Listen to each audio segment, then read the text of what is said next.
TEW 2016, the branding solution, and we are here with tables, ladders, and chairs. But I won't have any tables, ladders, and chairs matches. Yeah, I'm just using the names for pay-per-views. We dive straight in with some pre-shows, as this is the last 3 matches, but this is the last show of the year. So I wanted to try and give everybody a match of sorts. We have the Lucho Dragons and the Golden Truth losing to the club in what is actually quite a good pre-show match at 60 rating. The thing is, the club is really good performers at the moment. So yeah, I'm happy with this.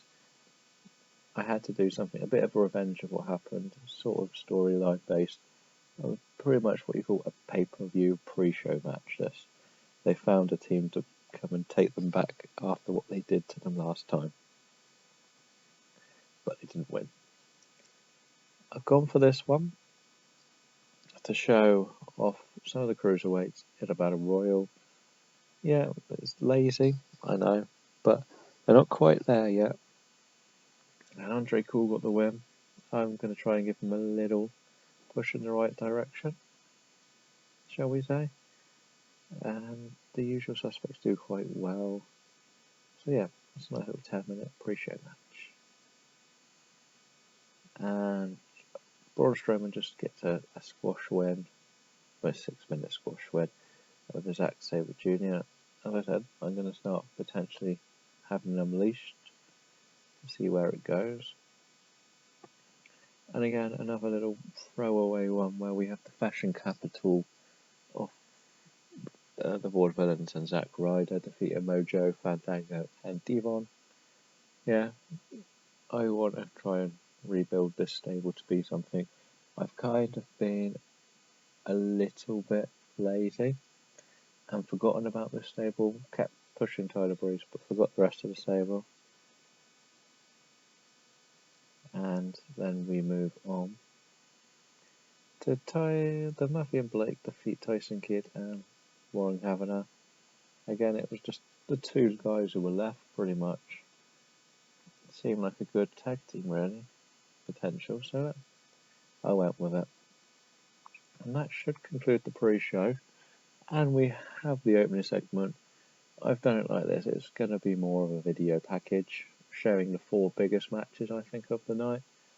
We have the world title match, the stretcher match, Randy Orton, Rusev, because they're the biggest names, and the United States Championship match. They need to give them to a little bit of a push into the main frame. So yeah, 87, great start to the show. We'll move on.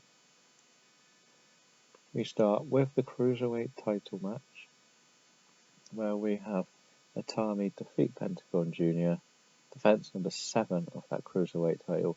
I have been trying to have a match on Raw most weeks, or on Shockwave most weeks. So yeah, 57, not the greatest match. I'm sure I got a 4 on 460 rating earlier. But this is where it gets interesting. Shane McMahon comes out and tells Atami that there's a lot of people who want a piece of him. And all 6, Bridle, Evans, Phoenix, Alamis, Cool, and Alexander come up and attack Atami. It's sort of sending a bit of a message that they're not going to just walk away with this title. Atami, he will have to defend it a lot more. There's a lot of people who want a shot at it. I think this is a good angle to pull, so I'm happy with that. It's not the greatest rating, but popularity, these guys are just not quite over yet. I think Atami is pretty much where I need him to be, but he still needs a little bit more of a push to the next level. We have Randy Orton backstage cutting a promo about how his injury is affecting him. He got injured, so I've had to do a bit of work on this. And he's sort of saying he should be able to face Rusev tonight. And you're going to give the fans everything they want and beat Rusev and go after that world title. So we're keeping it nice and calm. Next up, yes, I think this This is because I've used the match too many times, being penalised. I understand that. That's why I've gone for a slight. I was disappointed really it's rated that badly for the fourth watch. But let's forget about this. The Revival retain their tag title. But the club come out and attack all four men, once again proving they want dominance in this tag team division. But that isn't it. The Briscoe brothers come out and they cash in their tag team title Money in the Bank. So next up we have another tag team title match. Should get a bad. I'm surprised. I thought that would get a really bad rating. The Briscoe brothers win the Shockwave Tag Team Championships after cashing in their Money in the Bank. I've gone with this because, to be honest, the Briscoe brothers, Bucks and Club are on a different level to the rest of the tag teams on this game. I need to reevaluate the Revival because they're both getting stale. Don't know why. Don't get into me why. That's the game telling me this, not my opinion. So yeah, we've gone with this. I think the Briscoe brothers can take the tag team division to the next page, and to have a 70 match in a 7-minute match is really good for the tag team division. Backstage, Drew McIntyre comes up to Randy Orton and says, "How you doing, buddy? Remember that you're not going to lose to this Rusev guy," and Rusev comes from behind and attacks Randy Orton again, trying to take him out of the match later tonight. Now, I threw Drew McIntyre into this to be the distraction. I wanted to use Lana, but I can't find her to use in this. So I went with Randy Orton. I went with Drew McIntyre, just to give him a little rub off on the more popular guys. And there's a tease I could potentially go with Randy Orton and Drew McIntyre down the line in a couple of months. Probably post-Mania, depending on how well I manage to push McIntyre and where I end up leaving Randy Orton with these rivalries. Next up, we have a sort of a number one contender match for the US title, the next challenger, shall we say. Now, we have Bobby Roode to win. He's the most over. That's the simplest reason why.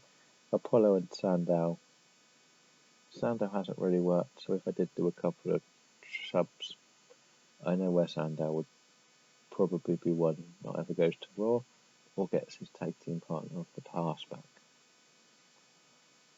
Bobby Roode then cuts a promo about how he's going to come after Nakamura or Okada for the US Championship. Obviously, I can't do a promo on a winner of a match. So I've done with just Nakamura as he is the current champion. Now, obviously, this match was never going to be great, shall we say. But Drew McIntyre defeated Mark Henry by using a foreign object. So he sort of cheated. It's sort of all you could really do because Mark Henry's quite high ranked in this game. But Drew McIntyre picks up a win. He's going to continue his wins. But Apollo Crews comes and chases him off. So I decided to throw Apollo Crews into this rivalry. It seems like a good choice. They're both guys who are on the right up. So they could get wins in the build-up to bigger names. This could be quite a good showdown. So yeah, we'll see where it heads. Next is the European title match. Again, not the greatest overall match. Probably should have gone with pinfall. Adam Cole wins by making Bubba Ray tap out. Cesaro was not pinned to lose his title. It's a big thing in this match. It's going to be a major part of the next few months of the storyline. Adam Cole and Cesaro going forward. Yeah, I said I wanted to give Tyler Rose a title. Not going to happen yet. I cannot possibly do one that day with him. So I couldn't do it yet. Adam Cole is seen celebrating with his newly won title in the ring. So that is 2 out of 3 new champions so far. And we still have 2 more belts on the line. Backstage, Randy Orton is being talked about in the attack that Rusev gave him. And it doesn't look good for Orton. He probably won't be able to compete tonight. Rusev just looks on and laughs. Austin Aries and Cody Rhodes pick up a win over Kane and Kenny Omega. It's surprising that Kenny Omega is right up into the same sort of level as Kane for performances now. He's really come a long way, so I'll see what happens. I had to go with Austin Aries to pick up the win. It needs to keep him strong against the club, and Cody just needed a gap. Sting comes into the medical room to see Randy Orton and says, "I'll find you a replacement for your match later tonight to take on Rusev. Rusev just better get in that ring." So it sort of says different text there. This is the closest idea I could come up with for this. So yeah, Sting has announced that Randy Orton is not going to compete against Rusev tonight. So he's going to pick an opponent for Rusev. I would like better from this. Nakamura retains the United States Championship over Okada. The crowd were buzzing from this match, but it didn't get a good rating. It's slightly confusingly disappointing inconsistency.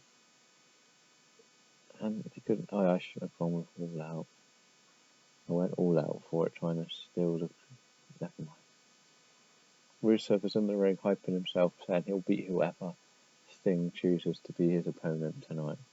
And his opponent tonight is The Rock. And Rusev defeats The Rock in a 78 really good match.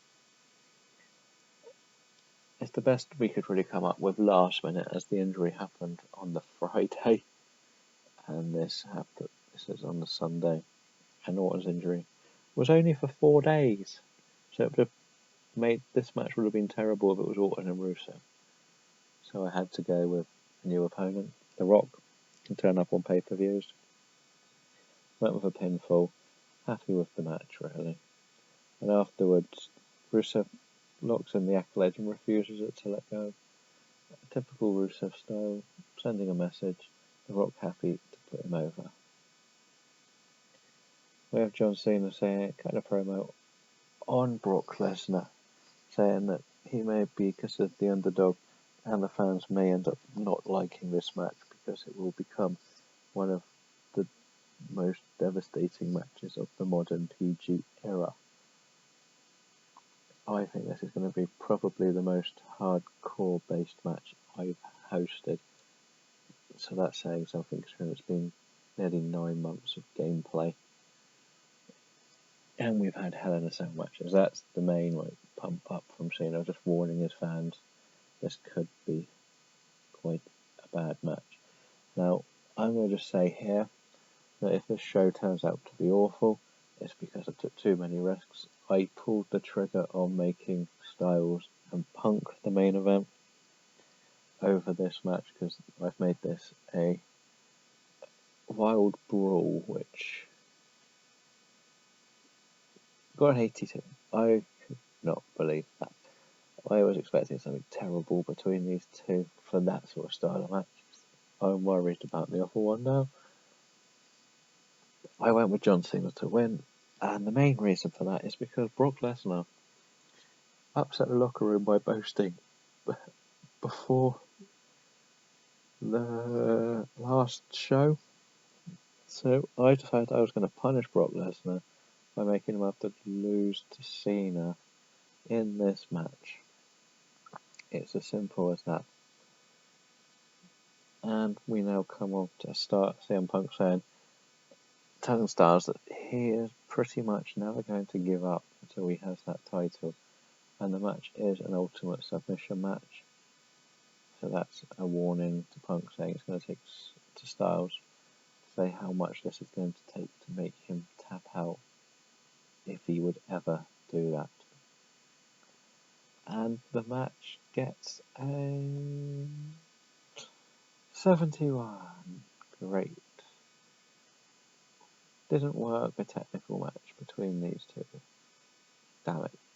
Damn it. Damn it. Damn it. I had CM Punk win. It's a 3 falls to 2. Fair enough. CM Punk is now the Shockwave champion once again. And that wasn't what I wanted. Damn it, damn it, damn it. And after the match, AJ Styles reluctantly shakes CM Punk's hand, breaking a bit of kayfabe to show respect because these two guys have put on some of the best matches of the year. And we'll end the show and hope that we manage to make above a 75. A 74, okay. I should have just left my risk. Anyway, we're going to praise John Cena. We're also going to praise Rusev because he was great. And I was going to go with Shinsuke, but he didn't do too good, did he? We're going to go with Jay Briscoe because I think the Briscoe brothers did really well, even though they only had a short match. Praise great performance. And point out as a good example. Praise. Please, please, and please. So I head back to the main screen and see what that does to the storyline world. And we are back to the main screen. So we have all the awards. So that's an interesting few things to look through. So, Wrestler of the Year is Nieto, with a popularity of just in and around the 50s. You know what that means. There's only one thing to do. Wrestler of the Year, offer a contract to.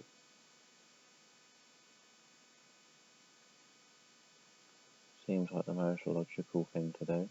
Company of the Year. We won the Company of the Year.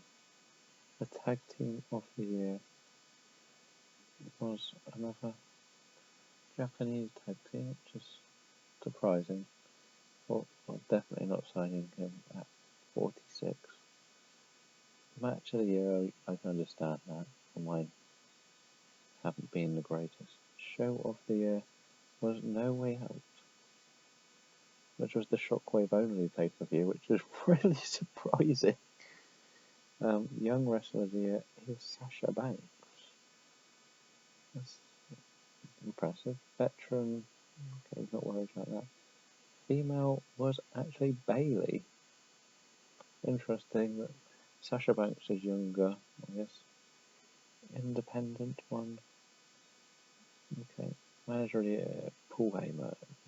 Seems about right. Announcer of the Year is Mike Tenay. Color commentator, referee Nick Patrick. Controversial, shall we say. And there's plenty of contracts and stuff going on down there. Tables, Ladders and Chairs wasn't the greatest pay-per-view, shall we say.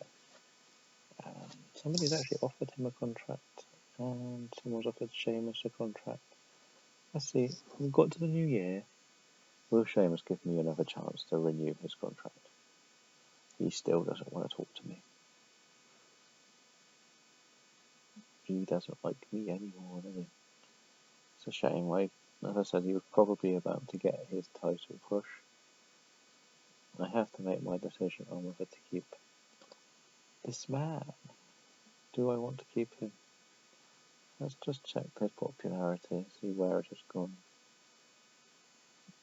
So at the start, it was rubbish. I got it up to 36, which is the highest it's actually been. And I still don't think he's going to get a new contract. Would he do a developmental one? Again. No. He is. I'm going to let him go. So, that's a definite now. He is gone. Pro Wrestling's not happy, but but I was never happy. Why is CM Punk still not happy? He lost a match in July and he's still not happy. Creative meeting. Who was hot? Cody Rhodes, Apollo Crews. Off one show.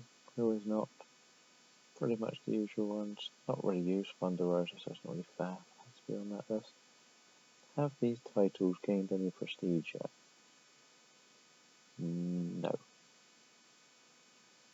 God, this has gone right down. I'm hoping Punk can help bring some prestige back to this.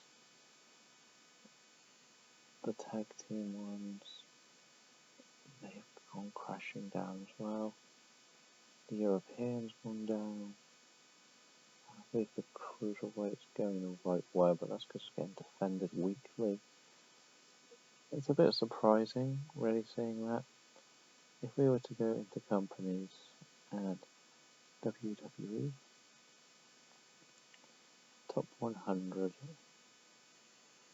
as you can see, it was an 84 back in September, and my top match wasn't on that one, or that. CM Punk versus the Club is the second best match. So you can see we're getting some much better matches now. And the No Way Out pay-per-view doesn't even have a match on here. There was John Cena defeated Brock Lesnar in the first match. And then we had AJ Styles defeat Orton and Rusev. Anything else off that show that jumps out? CM Punk must have faced somebody on that show.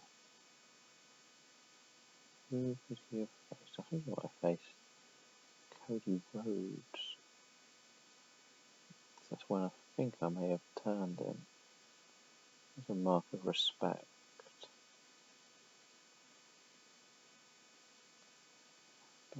But I cannot see it, so never mind.